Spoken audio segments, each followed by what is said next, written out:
ሳሉት እስኪ አንድ ሰው የህዝብ መጨናነቅ ባለበት አንድ የከተማ ጎዳና መሃል ቆሞ ሰዎች በፍጥነት እየተራመዱ ያልፉታል።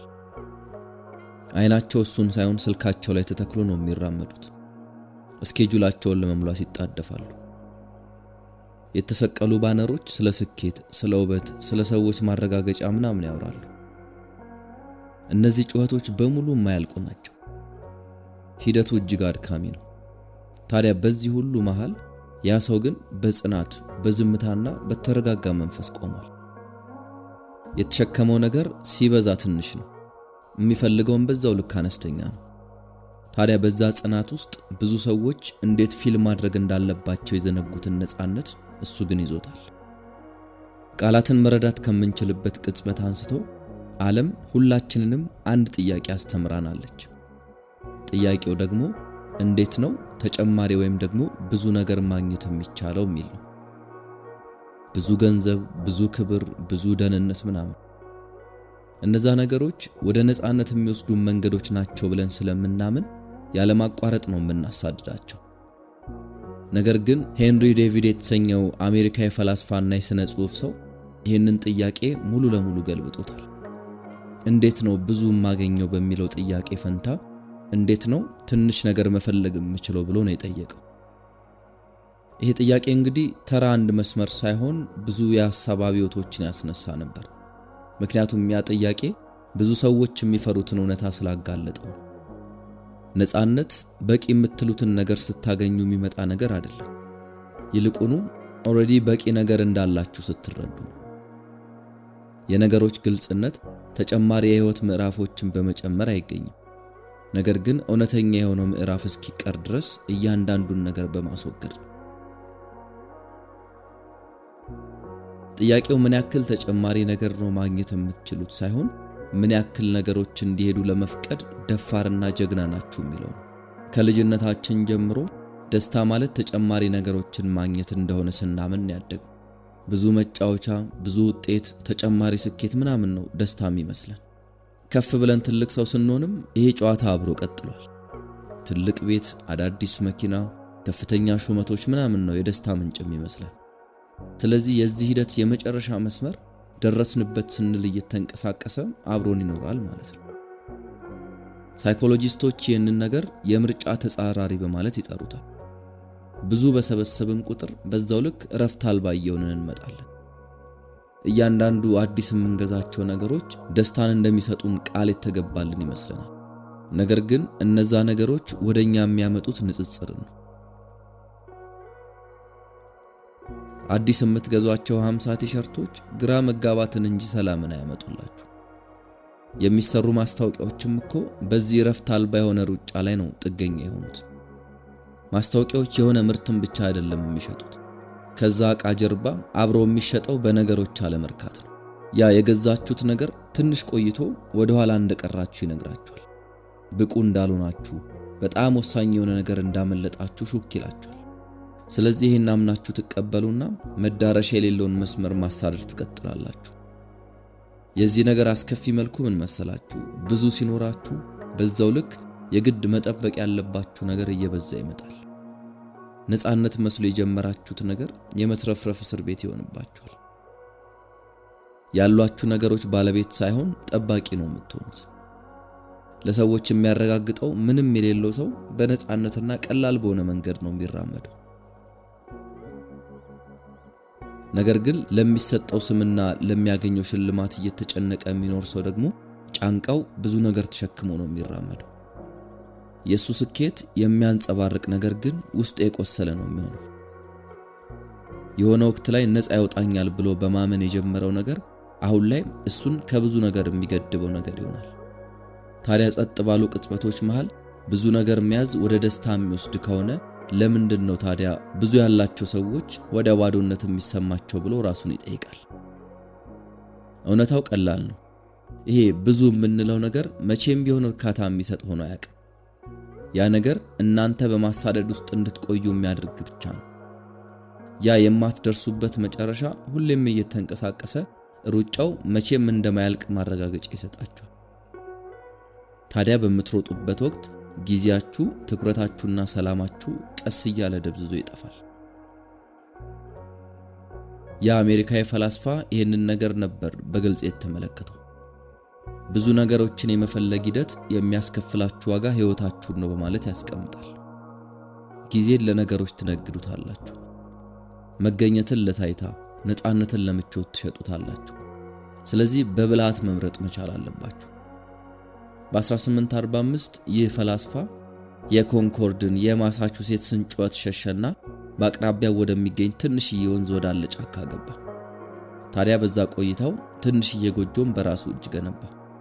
አንድ ክፍል፣ አንድ መተኛ፣ አንድ ወንበር፣ አንድ ጠረጴዛ ብቻ ያላት ቤትን ነበር የሰራው። ያ ቤት እንግዲህ ማህበረሰቡ ባስቀመጠው ስታንዳርድ ለኩሽናነት እንኳን ላይመጥን ይችላል። ለሱ ግን ያቺ ቤት ሁሉ ነገሩ ነበረች። ያንን ሲያደርግ ከዓለም እየሸሻ አልነበረም። ይልቁኑ ዓለምን እንደ አዲስ ዲስከቨር እያደረጋት ነበር። የተለያዩ ተክሎችን ተከለ፣ ውሃ እያጠጣቸው አሳደገ። ህይወቱ ቀላል ነበር፣ በዛው ልክ ደግሞ ሙሉ ነበር። ወቅቶች ሲለዋወጡ በሚገባ አስተዋለ። የወፎችን ዝማሬ በጥልቀት አዳመጠ። የወረደውን በረዶ በሚገባ አጠነ። እነዚህ ቅጽበቶች ለሱ ተራና ትንሽ የሚባሉ አይደሉም፣ ይልቁኑ ጥልቀት ያላቸው እውነታዎችን ነበሩ። ቀላል በሆነ መስመር ውስጥ ከፍተኛ የሆነ ትኩረትን አገኘ። በጽናት ውስጥ ግልጽነትን ተሸለመ። አንድ ሰው ሀብታም የሚባለው በሚተዋቸውና በሚለቃቸው ነገሮች ልክ ነው ሲል ጻፈ። ሰዎች ተሳለቁበት። ትንሽና ቀላል የሆነ ህይወትን በመምረጡ እንደ ሞኝ ተመለከቱት። ነገር ግን እነሱ አልገባቸውም ነበር። ያ ፈላስፋ ያለውን ነገር በቂ ነው ብሎ እያከበረው ነበር። ምቾትን እምቢ እያለና እየገፋ ሳይሆን ምቾትን እንደ አዲስ ሌላ ትርጉም እየሰጠው ነበር። እሱ እንደሚለው ከሆነ እውነተኛ ሀብት ነፃነት ነው።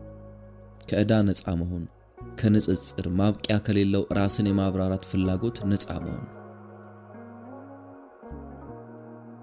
የምትሸከሙት ነገር በቀነሰ ቁጥር መንፈሳችሁም ቀለል እያለው ይመጣል።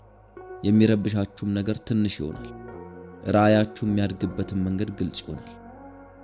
የዛ ፈላስፋ ጎጆ ምናልባትም ፈራርሳ ይሆናል፣ ነገር ግን ያስተማረው ትምህርት በጊዜ ውስጥ የማይደበዝዝ ነው። ያ ትንሽ ነገርን መፈለግ ስለመሰቃየት አይደለም፣ ይልቁኑ ማየት ስለመቻል ነው። ድህነት ወይም መራብ አይደለም፣ ያ ትልቅ ኃይል ነው። ብዙ ነገርን ማግበስበስ እንደ ሱስ በሚመለከት ዓለም ውስጥ በቂ ነገርን ብቻ የመምረጥ ጥንካሬ ነው። ዛሬ ሳይንስ የዚህን ፈላስፋ ሐሳቦች እውነተኛነት አረጋግጧል። ሳይኮሎጂስቶች ይህንን ነገር የውሳኔ ፍትጊያ በማለት ይጠሩታል። ያም ደግሞ ምርጫ በማብዛት የሚከሰት የአእምሮ መድረቅ ነው። ኒውሮሳይንቲስቶች ብዙ ነገርን አለመፈለግ ጭንቀትን እንደሚቀንስና አእምሮአችንንም እንደሚያረጋጋ ይገልጻሉ።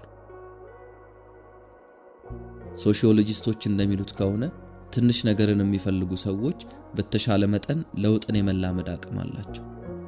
ከደስታ ጋር የተያዙ ጥናቶች እንደሚያሳዩት ከሆነ መሰረታዊ ከሚባሉ ምቾቶች በላይ የሆኑ ነገሮች ብዙ ገንዘብ ምናምን የተወሰነ ደስታ ሊጨምሩ ይችላሉ።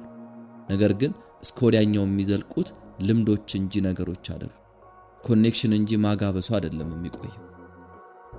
ስምና ዝናን የሚያሳድዱ ሰዎች ዝም ብለው ቀለል ያለ ህይወትን ከሚኖሩ ሰዎች አንጻር ከፍ ያለ ጭንቀት ይሰማቸዋል። ምክንያቱም ስምና ዝና እየደበዘዘ ነው የሚመጣው።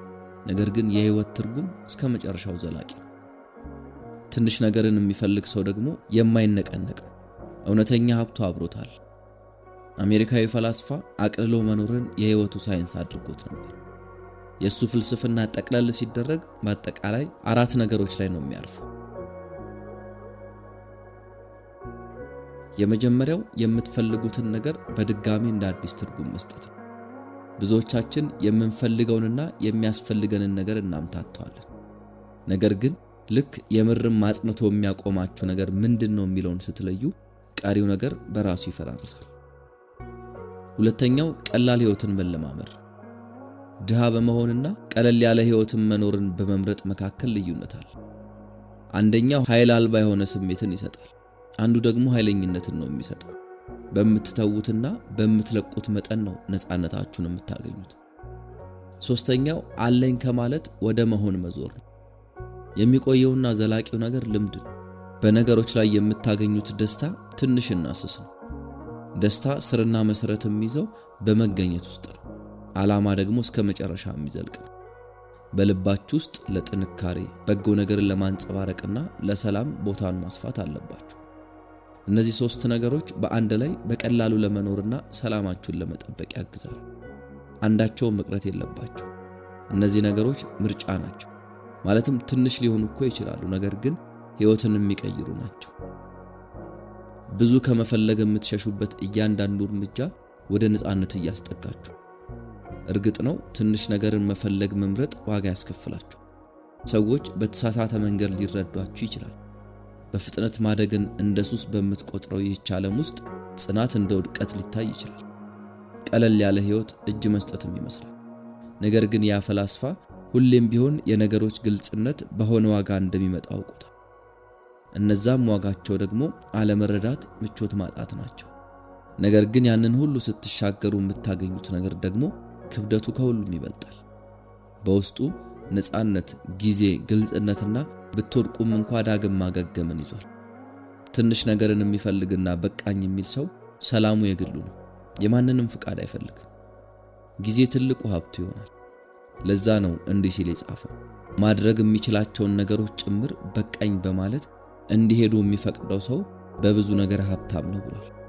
ይሄ እንግዲህ ተራ አባባል አይደለም። የትኛውን ሸክም ነው ዛሬ መልቀቅ የምትችሉት የሚለውን ለዩ። ምክንያቱም ልክ ያንን ስታደርጉ አንዳች ውብ ነገር ይከሰታል። ያ የሚረብሻችሁ ጩኸት ይጠፋል። አየሩ ግልጽ ይሆናል። ታዲያ በዛ ዝም ባለ ቦታ ብዙ ዘመን የጠበቃችሁትን የራሳችሁን የውስጣችሁን ድምጽ ትሰማላችሁ። አስታውሱ፣ ነፃነት ወደ ሕይወታችሁ ብዙ ነገር በመጨመር አይመጣም።